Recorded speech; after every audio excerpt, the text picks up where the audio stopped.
The Supreme Court declined last week to take up a provision of an Indiana law that bars abortions based on the sex, race, or disability of the fetus.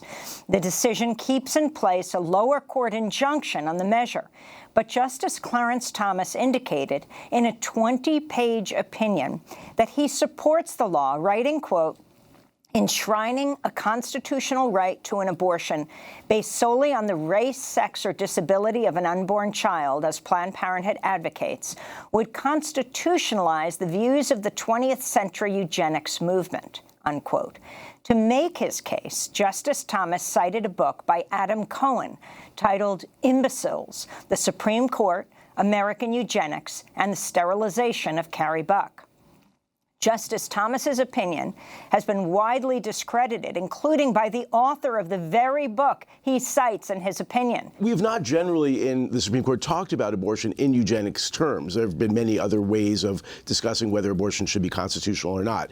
Clarence Thomas is making a bold foray here and saying, let's start using this eugenic lens. And in fact, let's go back in history to the eugenics movement of the 20th century, which was a very big deal. Not so well known, but in the 1910s and 1920s, more than half of American states adopted eugenic sterilization laws that allowed the state to choose certain kinds of people that they deemed feeble-minded or otherwise unfit to reproduce and to forcibly sterilize them. So that was a very big deal. Clarence Thomas is trying to connect that movement to abortion and say abortion is bad for the same reasons the eugenics movement was wrong. The only problem is the eugenics movement of the 20th century was never about abortion. Abortion was always illegal. The leaders of the eugenics movement said we don't support abortion. They were supporting this other thing, forced sterilization. So his history is wrong, and he's using it to try to come up, I think, with another argument against abortion. The anti-abortion forces have really failed to convince a majority of Americans that abortion is killing a person. So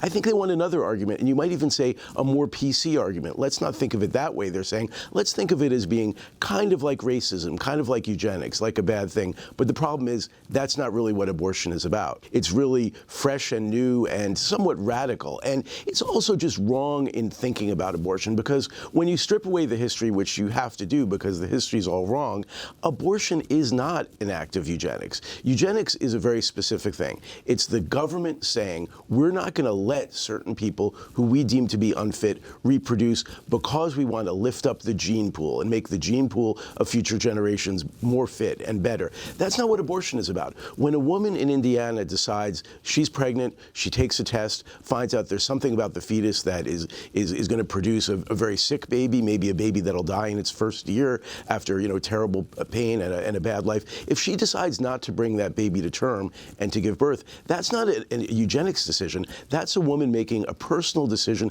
about what she wants to do with her life. The government is not telling her to do that. So he's really twisting everything here. Do you think he understands the distinction? I think he does, but you can see why from a propaganda purpose this is good branding, right? If you can say about abortion, hey, abortion doesn't just stop a beating heart, as the movement likes to say, it's also a way of trying to change our gene pool in a way that ordinary people might say, well, that's not really the right thing to do. I think it's a good branding thing. It's just not true.